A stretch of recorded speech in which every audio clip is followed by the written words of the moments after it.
He's also a Bryan, except he's got the I. I got the Y. I'm not going to hold it too much against him. Bryan Carroll is with me, Executive Vice President, Global Media Distribution and Partnerships at LPGA. A new title for him. He's gotten a lot of love for it, and rightly so here. Someone who is dedicated to giving exposure and increasing the brand that is the LPGA. Now we are going to give him his rightful exposure here. And it sounds a little bit daunting, but no, it's going to be a lot of fun. This is the On to Something podcast. I'm Bryan Fenley with Fox Sports Radio, also a broadcaster, live events, tennis, golf. And we are going to tell not just the career story of Bryan, but the life story of Bryan. So where we begin is something that I wanted to start with here, Bryan, and that is, where do you feel in what you do in your line of work that you are most like a professional golfer? Well, I think you have to have a variety of shots in golf, and I hope that we all at the LPGA and in the golf world have a variety of skills. I mean, it's you've talked about my role a little bit, and what I do is manage our sports betting platform and our domestic TV relationships and our digital platforms and our international TV relationships and a little bit more. And I think each one of them takes a slightly different skill set, and I guess that would be the answer in golf too. Bunker shots and putting and driving and approach shots. Lots of different things happen there, so that's probably the best way to think about that one. You mentioned your alliance in sports gambling. When do you find, Bryan, early on in your career, when you took the biggest gamble on yourself? Probably getting a little bit more into the business side. I started in production and enjoyed that a lot. And there's a couple of things that happened, and I really want to see how these deals come together. And some of it was about production and then planning, the schedules and things like that, which all very interesting, and I'm still involved in a lot of that. But then I think I said, I really like the business side. I really like the relationships and the contracts and the management of those deals. And that was a big leap. That was a little bit different. I remember a couple of people looked at me and said, "Really, you want to do that?" And I did, and I do, and that's really been a lot of fun, and I think a big part of why I've enjoyed different aspects of my career. What do you think, Bryan, sparked that little switch up, that little change in your career and where you wanted to take it? There was a deal at ESPN that was a relative, I would say it was like a 50-50. It was a rev share. There wasn't a lot of money attached to it. And it was a longer platform throughout a season. And I said, what if we just took some of those games on a time buy basis? And it just made sense. And it's harder to get into the details of it and what sport and what league and that kind of thing. But it gave us the meat of the season, and it gave us some revenue, and it just turned the deal into something much better. And it was something I came up with that worked well. And we actually used that model in a couple of other sports too. And then I said, wait a minute, I really like that and want to keep doing it. What is it about the way in which you perceive the business, the way in which you strategize, that has been so successful when you look at the different stages of your career and what you've done at each spot? I think so much of it, there's a few different things, a few different aspects, like I talked about with variety. I try to stay really organized, and I spend time doing that. Some of it is working hard and making the calls and doing the contracts and sending the proposals and things like that. But I work at staying organized, and I think it helps a lot. And then there's the actual relationship part of that too. I was rush chairman of my fraternity at one point, and it sort of served me well. Like all of a sudden I remember people's names better and details, and it's similar because you're bringing people into the fold, and that's how it is at the organization. And we have several rush chairmen at the LPGA because we're all developing relationships in the sales world and the tournament world, and for me in the media world. But I think that's a really important piece of that, is how you deal with people and how you build those relationships. And it sounds easy and sounds obvious maybe, but it's such a key part of my career and others' careers and our business in general.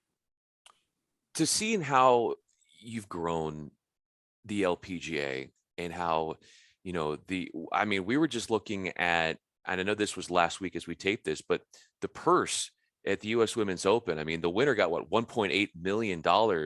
And so the money is being raised. How much, and I know you're a humble guy, Bryan, but how much of what you are doing do you think is a credit to more attention, more money, more exposure that the circuit is getting? Yeah, Brian, that's probably one of the things I really have enjoyed about being at the LPGA is that when you're at a VP and above level, and probably other levels too, but you can really make a big impact. And I don't know what percentage of our success is attributable to me or to television or media or our revenues, but I just know that there's a few things that have happened over the years. This is my 12th season here at the LPGA. And when I started, we had quite a bit of tape delay, and there was some debate about was that better or not, tape delayed in the evening or live in the afternoon. And I came in and said, we just want to be live all the time. And we were able to flip whatever, some of the tournaments that were tape delayed. And now we're 85 to 90% live, and it's improved our ratings. It's made Golf Channel look at it and say, wow, we should program a few more hours here. And so our hours have grown, the number of tournaments has grown, and I certainly can't take all the responsibility for that, but there's been so much growth over the organization in the last 12 years. And as you can imagine, a lot of our revenue comes from international, especially international media and rights fees.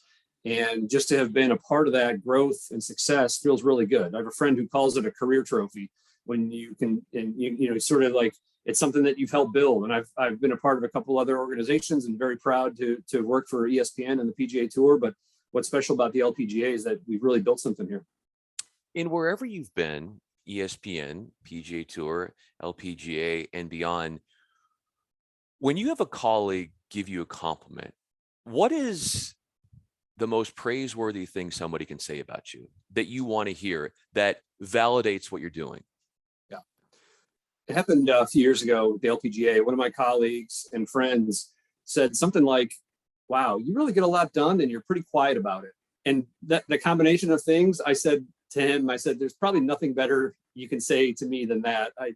I probably need to get a little bit more into, self-promotion, or at least some kind of, you toot your own horn. You have to do that sometimes, but I prefer to do it quietly. And I like when people notice both of those things, that we at the LPGA have had a lot of success. And for me personally, I try to be sort of quiet about it, but it feels good when people notice that. How far back can you trace that your approach has been the quieter approach? It's not about me. I'm going to put my head down in a metaphorical sense and just go to work. Well, I think I'd say that it's probably as far back as I can remember. I mean, I think about my family and my mentors and people I've worked with. It just feels like that fits my personality a little bit more, but pretty much as far back as I can remember. What was growing up like for you? And if you were to look back and say, this is when the dream of wanting to work in sports and wanting to work in golf, when that sort of ignited internally for you? Well, forever, I really wanted to be a sportscaster because that's really the job that you see growing up that involves sports and media. And then as I started studying and doing internships and getting more involved in it, you see how much else is really out there. And then you see how much develops through the years, right? And so I just remember I always wanted to be a sportscaster. And one of the things that always triggered me is that, I love the USA Today sports page. I lived in a couple different places, college and growing up and stuff like that. And I didn't necessarily always like the local teams. I wanted national sports news all the time. So USA Today was like under my arm at all times. And the first thing I would do is open it up to what was, I think I can picture it on like page 2 or page 3, but it was Rudy Martzke's TV column. And for a while it was every day. And then it was Monday, Wednesday, Friday. But that's what I literally wanted to read, what I wanted to read as soon as I woke up. And that's what I tell people sometimes, college students or people that are thinking about careers and jobs, is like, how do you take two things that you really love, make and see them intersect? And so there's a pretty wide range of sports media jobs. And I've been lucky enough to do that for a long time now, and 21 years in golf, I think. So it's really been fulfilling. If I met you in college, Bryan, what would I learn about you and what it would tell me about one day your trajectory of your career and where it was going? I mean, most people I had good grades and I studied a lot, but most people would say I was a sports nut and I was always watching sports on TV. I think what they wouldn't know, though, is that it was really as much about the TV part as the sports part. I mean, I like those things equally. And the interview for ESPN for SportsCenter is kind of famous in our sports media circles because it was a sports questions, mostly open-ended, but I knew that was coming. So I didn't tell anybody that I had an interview at ESPN in college, but I was reading like the sports almanac, and not because I was going to remember every single thing that was in there, but I was trying to unearth whatever was between the years, in terms of useless sports knowledge. And so I had that interview at ESPN for SportsCenter, ended up getting that job, and then it kind of went on from there. What were the interview questions like as they were testing your sports trivia? So it was mostly things like, who would win the Vezina Trophy this year? And you're nodding. You have to know it's for hockey goalies. Otherwise, you're just kind of like, I don't know what that means. I remember that one of the questions was about the AFC Central, and my interview was in March. So it was like, what do you think the teams in the AFC Central might do in the draft? What have they done in the offseason? What's changing? Who retired? Things like that.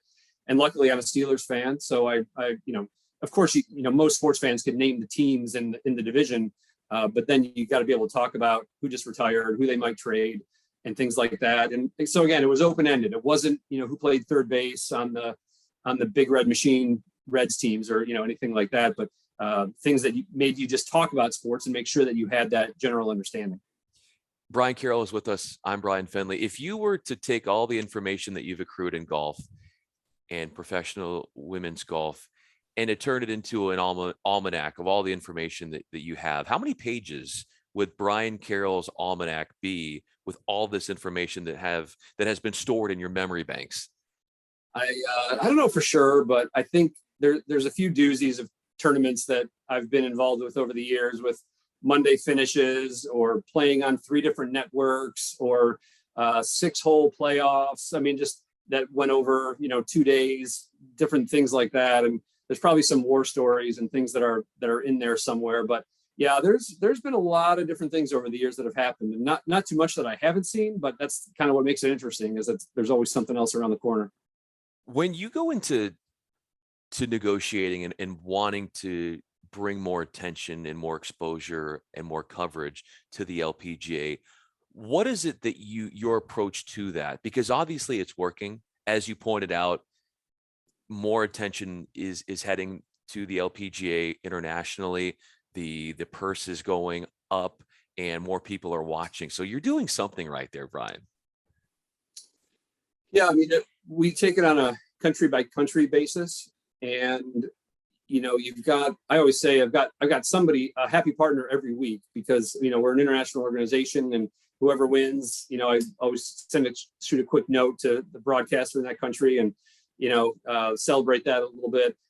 I mean, you just hope that there's a lot of interest. There's so much interest in Asia in particular, with the LPGA, and they look at their players as exports, and so, but there's so much interest in, they've played on the JLPGA, the Japan Tour. How are they going to do on the LPGA? And similar for Korea, and they want to see how they're doing with the best in the world. So, you look at media markets and you look at competition. You look at the amount of exposure that's possible.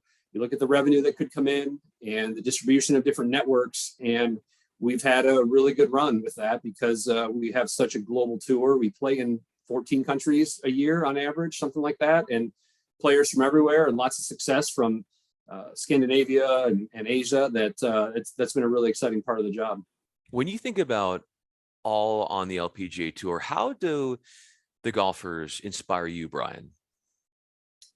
Yeah, there's a lot of resilience. There's a lot of, there's some 19-year-olds out there that are handling travel by themselves and from other countries. Like, you just sit there and, I think back to when I was 19, I thought I was doing pretty well. I'd studied hard and all that kind of stuff, but I wasn't necessarily like those life skills that these players have.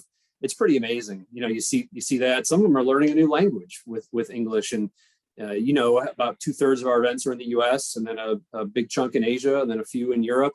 But there's a lot to deal with. And I've always wanted to do a feature, and we will do this probably in the next year.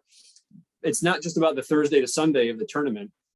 What I want to see is a player putt out on Sunday, and then what happens from then until Thursday when they tee off again, because they're it's not private jets and nannies and, coaches and psychologists and everybody else and an entourage traveling with them like it might be in a lot of sports. It's a quick Chipotle stop on the way to the airport and drop off the rental car, fly to the next city, try to get settled, get a practice round in, things like that, try to catch up with some friends and family along the way. And it's our players do an incredible job and they're fantastic to deal with. But yet they have a lot that they need to do between, outside the ropes. And that's what I find so incredible about them.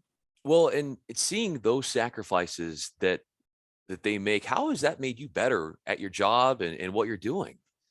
Yeah, you really just keep pushing yourself for them. There's a lot of sponsorships that take a lot of time and effort to deal with. And the bottom line is, you're happy to please the sponsor and work with your colleagues to get it done. But then you kind of say to yourself, this is for these players who are working so hard and, I think underappreciated in the media landscape. We have great media partners and things like that. But, in terms of PR and getting the players out there, we work really hard at that, but it's an incredibly difficult job. So anything we do kind of drives toward those players. And that's how I help drive myself. In driving yourself, how about the way in which you evaluate yourself? And if there was, let's say we put a scorecard, 18-hole scorecard, as sort of an evaluation of you and your work, what would you be shooting? Because I'm thinking like 5 or 6 under for 18, at least. I mean, what are we talking about here, Bryan? I don't know, but I'll say this. I try to evaluate myself as a leader, making sure that, my team knows that they're appreciated. I think that's a big aspect of this and that they have the support they need. I mean, I've got luckily a lot of self-starters on my team, and it doesn't necessarily mean I've got to remind them what to do every week. It's more like, hey, tell me where there's an issue. Tell me where I can help. Tell me where I can be the fullback and blast through the line a little bit and help you get where you need to go.